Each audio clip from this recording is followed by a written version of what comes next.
The official line that it was an al-Qaeda plot has found itself increasingly challenged since then. A recent poll showed that almost half the US population, that's a high figure, half, believe that there's been a Washington cover-up.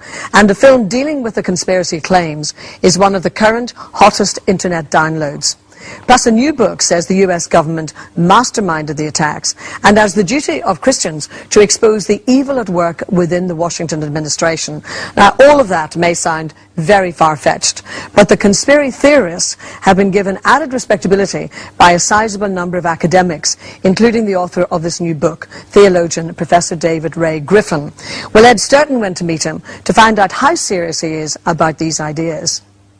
David Griffin, let's deal first with what I think you yourself concede is the main obstacle to believing your theory, which is that to do so, you've got to believe that George Bush is not just a bad president, not just ideologically misguided, and I'm sure you'll find lots of people in Europe who believe those things, but you've got to believe he's actually a monster, somebody capable of countenancing mass murder for political purposes.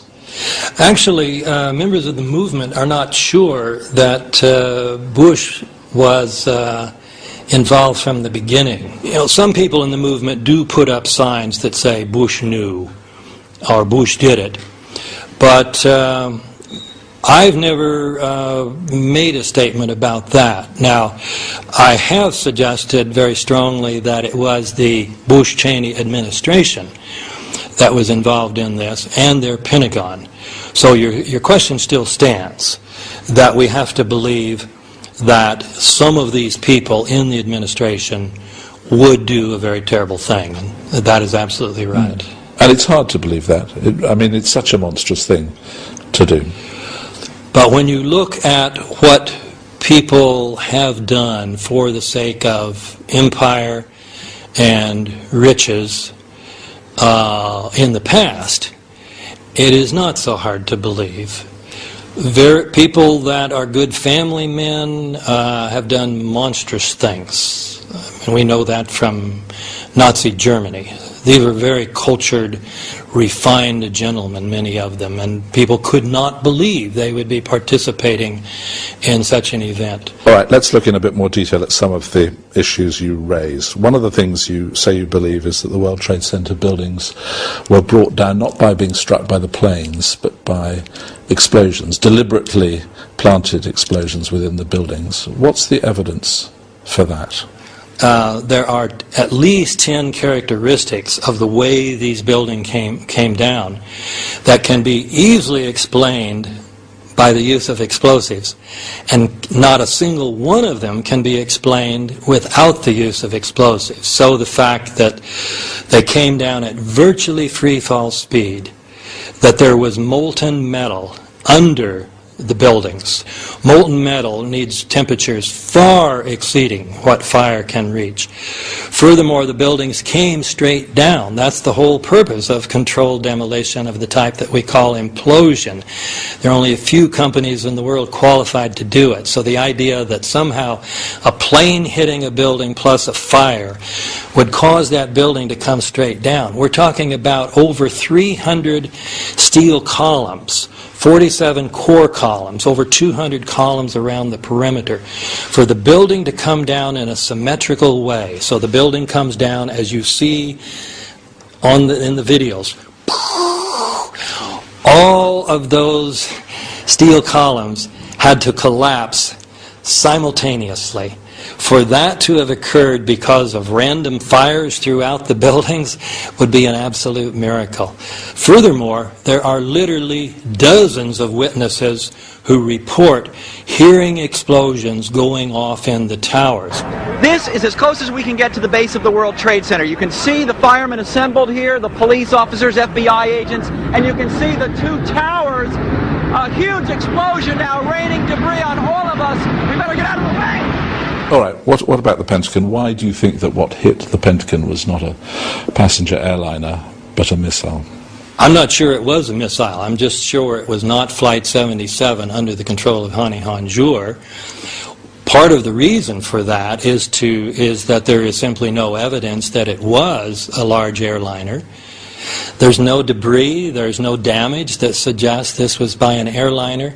They want to say, well, it shattered. What about those steel turbine engines? Did they shatter when they hit the... So there's simply no evidence that it was an airliner.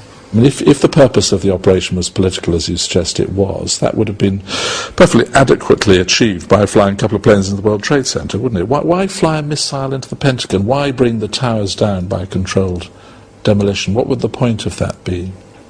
This image of the planes hitting the towers, and then the image of the towers coming down, and then the thousands of people who were killed, this was ingrained into the American psyche.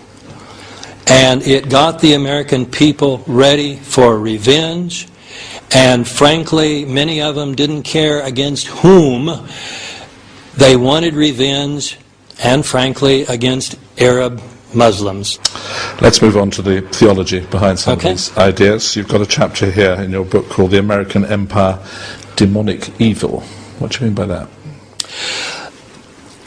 That chapter is preceded by a chapter on the historical Jesus, and based on the notion that New Testament scholars have emphasized more recently, that Jesus was preaching an anti-imperial gospel. And of course that makes sense. Palestine was occupied by the Roman Empire, and they were doing horrible things to the Palestinian people.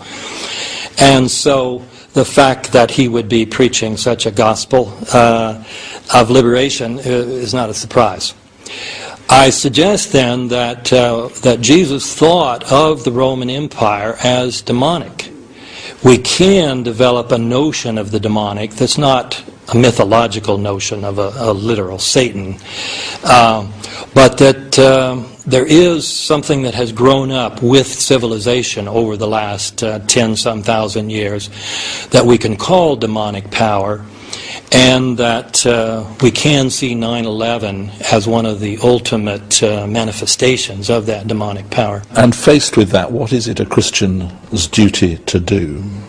Well, it's if you're a Christian who happens to be a theologian and can write books and get them published, I think it's your duty to write a book and get it published that says just this, and try to call the larger Christian world, call its attention to this, get them to look into the possibility and see if other Christians agree too.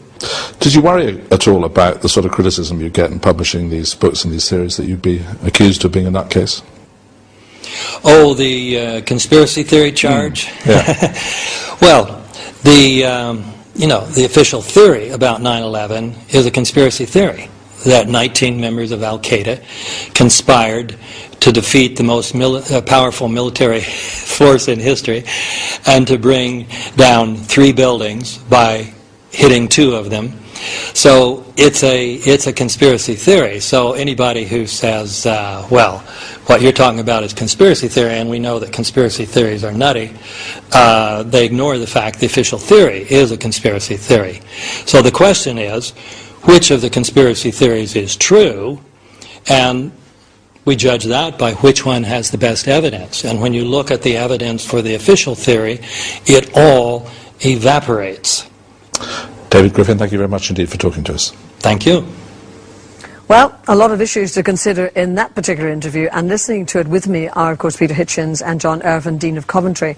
And we're also joined in our London studio by former employee of the British Security Services, David Shayler. Good morning, David. I'd like to go to you first of all. You're obviously listening to that particular interview. It has been put forward as a nutcase theory. But what's your opinion on it? Well, I think it's not case theory at all. I think if you look at the evidence, Dr. Griffin is absolutely right. There are issues that were not explained by the 9/11 Commission. There was evidence that was not looked at by the 9/11 Commission.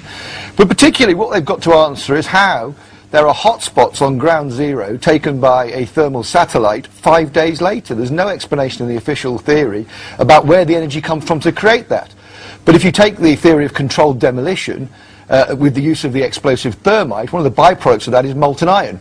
So clearly this would be the heat from the molten iron still glowing. And that's a very good example, really, of where the official story can't answer the question, but we can with our theory. But on the other hand, I just made a few notes myself while the film was on. I mean, if you look at the monstrous actions that we've witnessed, and it still spells out as much horror today when you watch the film as it did 5 years ago. But, you know, he talks in a series about those, you know, ingrained images of the towers coming down, conditioning for revenge. I mean, surely that's a very far-fetched theory, that there would be No, I mean, we've actually realised now through historical research that this kind of what we call false flag terrorism is in fact routine. This is not 9/11 is not a new precedent. It's part of foreign policy and so on. And of course that's exactly what it was designed to do. And in fact the Project for the New American Century, a year before 9/11, produced a document called Rebuilding America's Defences. And in that they say they need to control the oil supply and the gas supply across the Middle East, and they say to do that we've got to invade Afghanistan and Iraq.